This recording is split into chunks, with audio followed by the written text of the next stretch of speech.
कहानी के शुरू में हम कीड़ा नाम के एक लड़के को देखते हैं जिसे एक भैंसा अपने सींगों पर उठा लेता है और इसे खाई में फेंक देता है। कीड़ा चट्टानों से टकराता हुआ एक छोटी सी जगह पर बेहोश जाता है और ऊपर कीड़े का बाप ताओ इसे मरा हुआ समझकर वहाँ से चला जाता है। कुछ दिनों के बाद कीड़े को होश आता है, तभी वहाँ पर बारिश आने लगती है जिसका फायदा उठाकर वो नीचे कूद जाता है। कीड़ा अपने घर जाने का रास्ता ढूंढने लगता है, लेकिन इस पर भेड़िए हमला कर देते हैं, जिनमें से वो एक भेड़िए को जख्मी कर देता है। फिर बाद में वो इसे गाड़ में ले जाकर इसकी मरहम पट्टी करता है।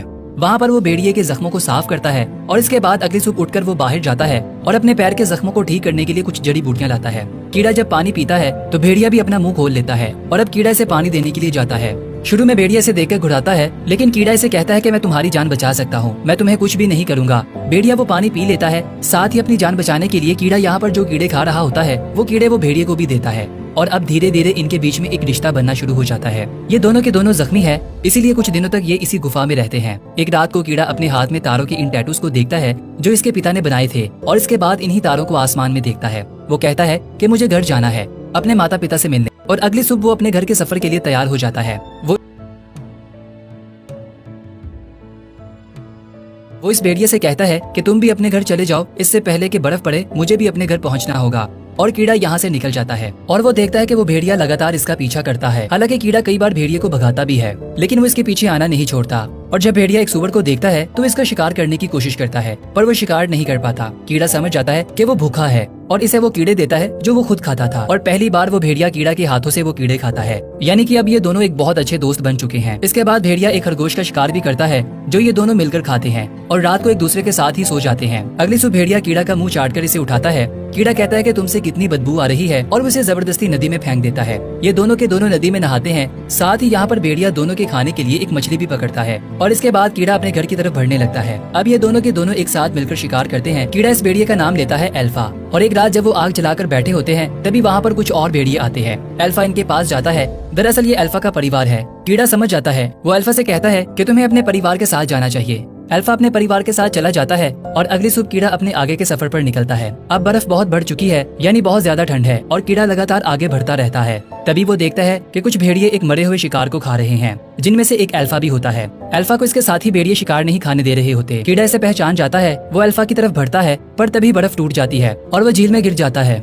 दरअसल ये एक जमी हुई झील होती है। अल्फा ये देखकर इसकी तरफ भागता है। अल्फा इसकी तरफ भागकर बर्फ को तोड़ने की कोशिश करता है, लेकिन बर्फ बहुत ज्यादा मजबूत होती है, इसीलिए वो इसे तोड़ नहीं पाता। कीड़ा के पास जो चाकू होता है वो इससे बर्फ को तोड़ देता है और अब एक बार फिर से ये दोनों मिल चुके हैं। कीड़ा अपने आप को ठंड से बचाने के लिए कपड़े उतारता है और आग जलाता है। रात को ये दोनों एक साथ सोते हैं। अगली सुबह जब कीड़ा अपने आगे के सफर पर जाता है तभी एक आदमी दिखता है, जिसे देखकर वो बहुत खुश हो जाता है। लेकिन जब वो इसके पास जाता है तो वो देखता है कि वो ठंड से जम चुका है। कीड़ा इसका धनुष तीर लेकर आगे बढ़ता है और तभी इनके ऊपर लगड़बगे हमला कर देते हैं। ये दोनों के दोनों अपनी जान बचाने के लिए गुफा में शरण लेते हैं। ये गुफा एक शेर की होती है जो कीड़े के ऊपर छलांग लगा देता है, पर इससे पहले कि वो कीड़े तक पहुंचता, अल्फा इस पर हमला कर देता है। अल्फा और शेर जब लड़ रहे होते हैं तो कीड़ा अपने तीर से इस शेर को मार देता है। इसके बाद कीड़ा अल्फा के घाव पर मरहम रखता है कि तुम भी हम में से एक हो और मैं तुम्हें जिंदगी भर अपने साथ रखूंगा। अब अगली सुबह एक बार फिर से ये अपने आगे के सफर को जारी रखते हैं, जहाँ पर ये ठंड का सामना करते हुए स्मारक तक पहुँच जाते हैं जो इसकी पूर्वजों की याद में बनाई होती है, जहाँ पर कीड़ा अपने सफर की शुरुआत में अपने कबीले के साथ पहुंचा था।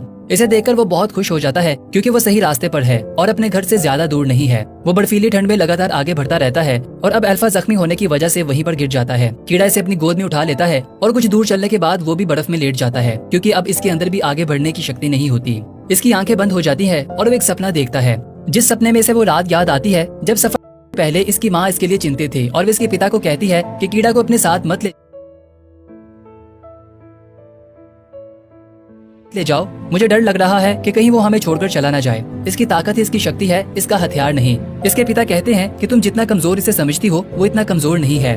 और ये सब देखने के बाद कीड़े की आंख खुल जाती है और वो पूरी हिम्मत से एक बार फिर से अल्फा को अपनी गोद में उठाता है और लगातार आगे बढ़ना शुरू कर देता है। कुछ घंटों का सफर तय करने के बाद इसे अपना कबीला दिख जाता है और वो अल्फा को लेकर कबीले तक पहुंच जाता है। जब सब इसकी गोद में अल्फा को देखते हैं तो वो हैरान हो जाते हैं, क्योंकि पहली बार कोई इंसान किसी जिंदा भेड़िया को अपने कबीले तक लाया होता है। कीड़े के माता पिता जब कीड़े को देखते हैं तो वो पूरी तरह से हैरान होते हैं और साथ ही साथ खुश भी होते हैं।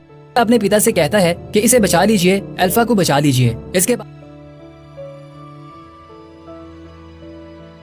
बाद वो बेहोश हो जाता है। जब कीड़े को होश आता है तो अपने घर के अंदर जख्मी हालत में लेटा होता है। तभी वहाँ पर एक औरत अल्फा के एक छोटे से बच्चे को उठाती है और कहती है कि तुम्हारा इस कबीले में स्वागत है। दरअसल कीड़े को पता नहीं था कि अल्फा प्रेग्नेंट है। अल्फा के बच्चे हो चुके हैं और कबीले वालों ने इसे एक्सेप्ट कर लिया है। कीड़ा अल्फा के पास जाता है और इसे कहता है कि अब सब कुछ ठीक है। इसके बाद जब ये दोनों के दोनों ठीक हो जाते हैं तो एक साथ बैठे होते हैं। यहाँ पर अल्फा के बच्चे भी होते हैं। ये एक नए दौर की शुरुआत होती है जहाँ पर इंसानों ने भी जानवरों से दोस्ती करना शुरू कर दी थी। अंत में हम देखते हैं कि कबीले वाले और भेड़िए एक साथ शिकार पर जा रहे हैं।